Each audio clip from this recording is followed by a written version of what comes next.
I was driving from Dallas to Tuscaloosa, left at midnight and drove straight through the night with two friends passed out, sleeping.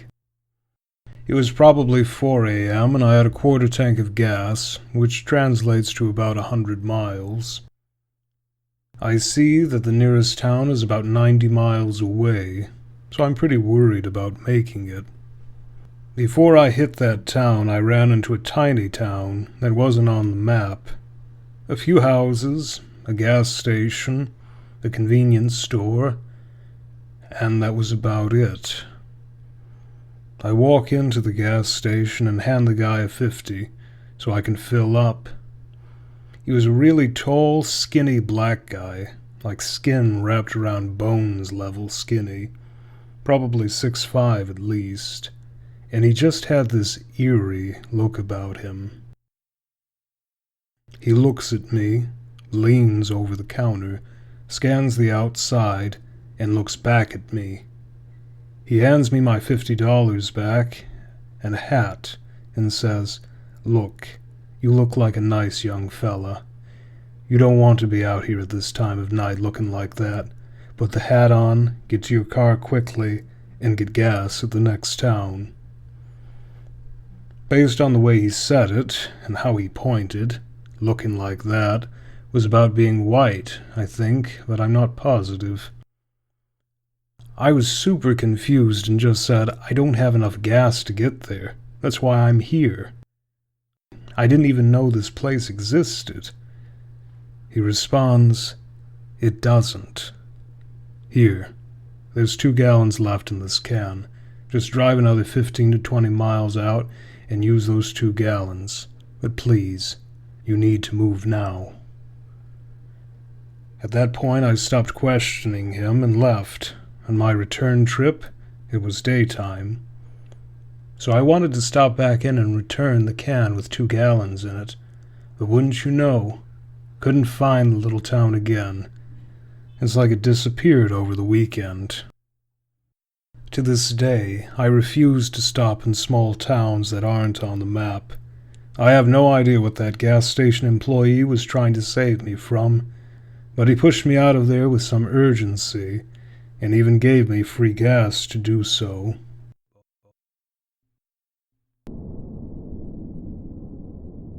Disappearing Hill.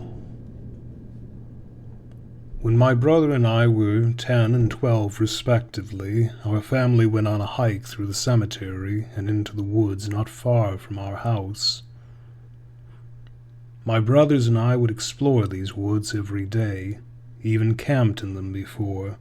We knew it like the back of our hands. Anyway, as the family hits our usual spot by the creek halfway through, Brother and I said we'd be back in a few. We wanted to wander off further, up the creek, so we did.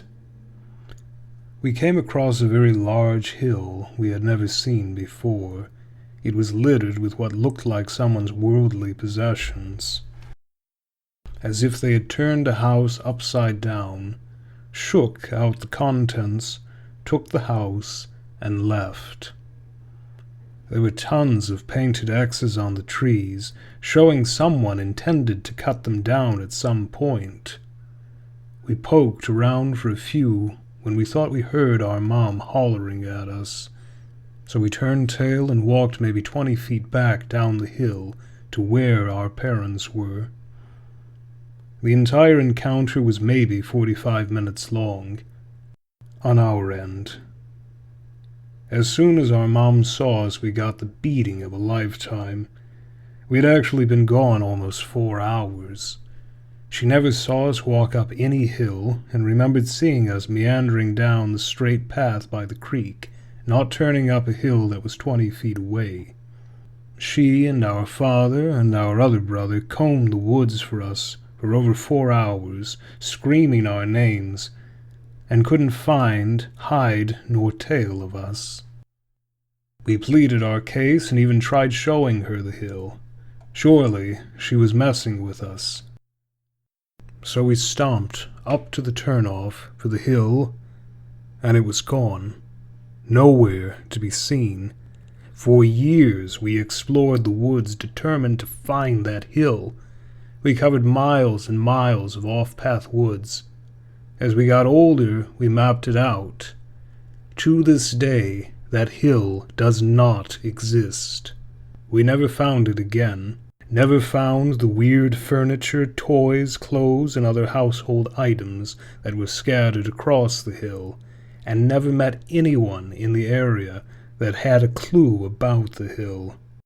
We probably just wandered farther than we meant to, but I always found it weird that we never found the hill again. Disappearing Oasis. I once went on holiday back to where my parents were born in India. We have a family home that is outside a moderately sized town. It's very isolated. To get to our home, you'd have to drive out of town, and then 10 minutes down a narrow road with steep drop-offs on each side that contained rice fields full of water. My cousin and I were both around 13 years old and would spend the days bored out of our minds, causing trouble. We didn't have any other kids to play with as the home was so isolated, and we couldn't walk into town as it was too far. Sometimes my parents or uncle would take us into town and buy us toys. One day we were messing about and my uncle suggested we explore the local forest, which literally surrounded our house. I think we were annoying him. We decided to walk in a straight line, as we thought this would be the easiest way to not get lost. It wasn't something we were worried about, as the forest wasn't that dense, and we could see the house as we began walking in. Two things about India. It's blindingly hot and unbelievably humid. After an hour or so of exploring, we were tired and decided to head back. We just turned around and walked straight back the way we came. An hour later, however, we were not at the house. At this point, we were deliriously thirsty and hungry. We were spoiled kids and not used to this level of physical labor. Another hour passed and we still didn't arrive home. But we started hearing waves like we were near a beach. My cousin was perplexed, as there was no sea, river, or lake near us. I just thought we must have gone really far. But was excited in my own way that a beach must mean that there will be other people there. We eventually reached a clearing, and we were both open-mouthed at the beauty of the scene before us. There was a huge waterfall. If anyone has been to Piltvice in Croatia, it was a similar size. It was incredible. I didn't want to blink in case I missed a second of it.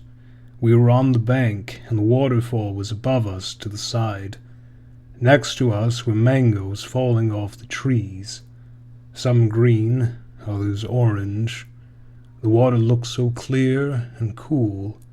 I can't describe it very well, but I'm quite well traveled. I've been to over 20 countries, and I have never seen something so perfect. We immediately ran down to the river and drank, something we knew definitely never to do in India. This water, however, looked so clean and tasted fine.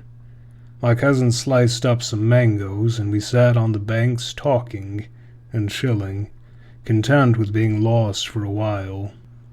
As time dragged on, we again realized we needed to find home. My cousin suggested I climb a tall tree next to us, so I did. From the top I could see a faint clearing that I assumed was our house. We walked all the way back and reached home about half an hour later. My uncle had been going bonkers with worry, thinking we'd gotten lost. He was so happy we were back before my parents got home and rushed me to go shower. When I came out, we excitedly told my uncle about our discovery of the waterfall and the mangoes. My uncle laughed and said there are no waterfalls or rivers in the area, and mangoes don't grow in this area. We assumed he was just ignorant and told our housekeeper about it. He also confirmed there were no streams or rivers in the area. When I got home, I immediately checked Google Maps and couldn't find any body of water from the satellite view. I Googled the area name and waterfall. Nothing. I even called my cousin and asked him to recall what happened that day without me saying anything. And he confirmed everything. I've been back once since then and haven't found the place despite doing everything in my power, including hiring locals to check. It was such an incredible, beautiful location that I'm sure if it was found, it would become a tourist area or a national park. Hopefully, one day, someone will find it. Ghost Pizza. I was staying at a friend's place in the financial district in NYC. They were out of town, so I was babysitting their cat. At some point in the late evening, I realized I hadn't eaten dinner, so I went out to find something fast. Hurricane Sandy had recently come through, so many shops and restaurants were still closed and in recovery mode, so my search turned up nothing of interest. On my way back to the apartment to order delivery, I walked by a place with a woman standing outside, and she said, "Free pizza." Now I'm not one to ever turn away from those words, so I turned to her, and she repeated the phrase while opening the door to a small pizzeria. I went inside, and sure enough, there was free pizza. I ended up getting 2 large slices and headed back home, stopping to give one to the doorman at the apartment complex. The next day I walked the entirety of the financial district and found absolutely no trace of this pizzeria. To this day, I still call it my ghost pizza story. Friend was deleted from reality after stopping in a gas station. Some years ago, my group of friends decided to celebrate my birthday by going all together on a weekend trip to a nearby city. To go there, we borrowed a 7-seat van from one of my friend's parents. After we packed all our stuff in the van, there was no room left for more bags or backpacks, and all the 7 seats were taken. Or that was the general feeling. After a few hours on the road, we had the need for a bathroom and gas stop, so we took the first highway exit with a gas icon. It happened to be one of those gas stations that aren't just on the side of the highway, but one where you have to drive a few minutes on a secondary road to get there. As we arrived, we all felt weird. There was something unsettling in that place. Nothing that we can point directly to, but we all noticed it. There were comments like, kind of place for being killed or abducted, and mentions to movies with weird supernatural towns like Silent Hill. Well, we needed to pee and refill the tank. Also, apparently there was nothing wrong with the place, besides the general feeling, so we stopped there and did our business. Then when everyone got into the van, we were leaving the place, someone pointed out that we now have a free seat, so we stopped. We hadn't even left the gas station, and started joking about leaving him, the owner of this empty seat, there for not getting in the van when we all did.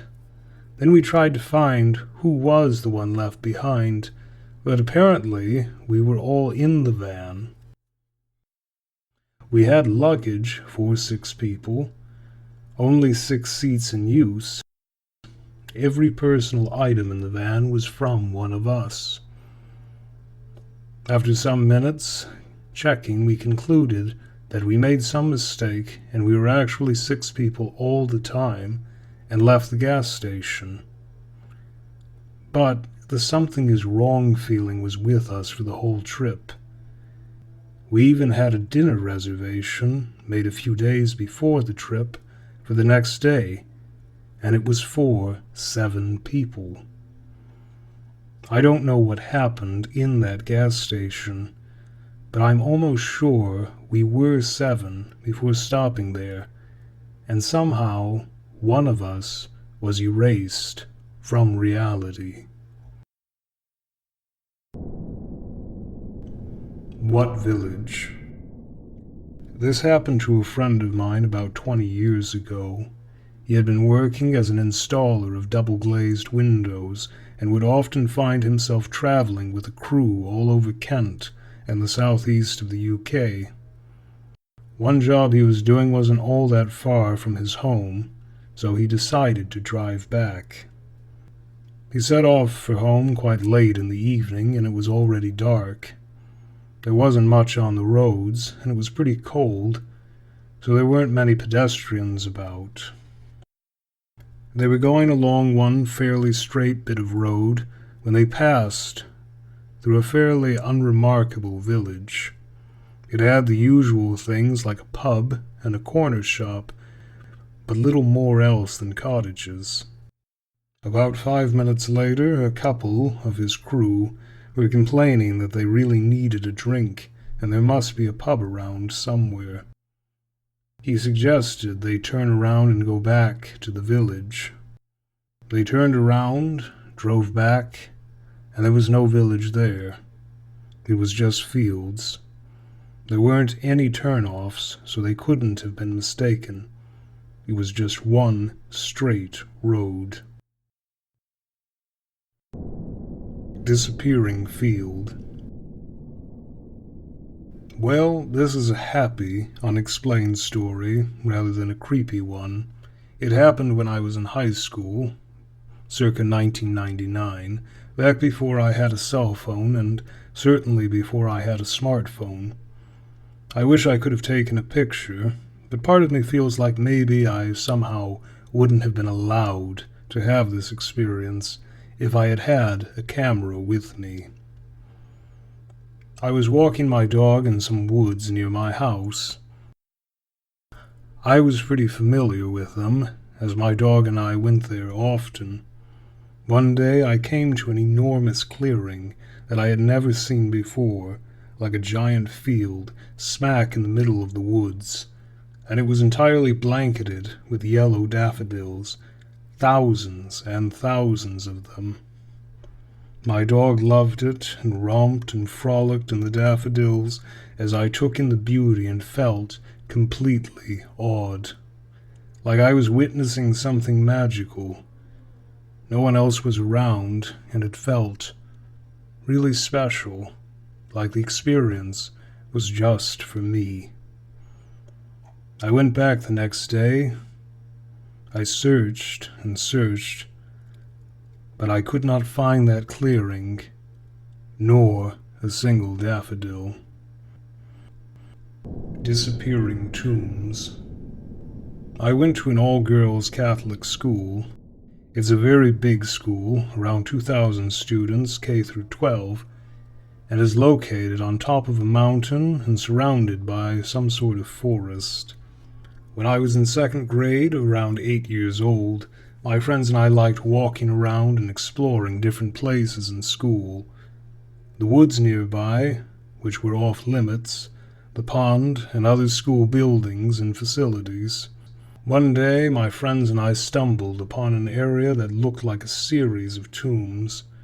There were maybe 20 of them in there, some open, some closed.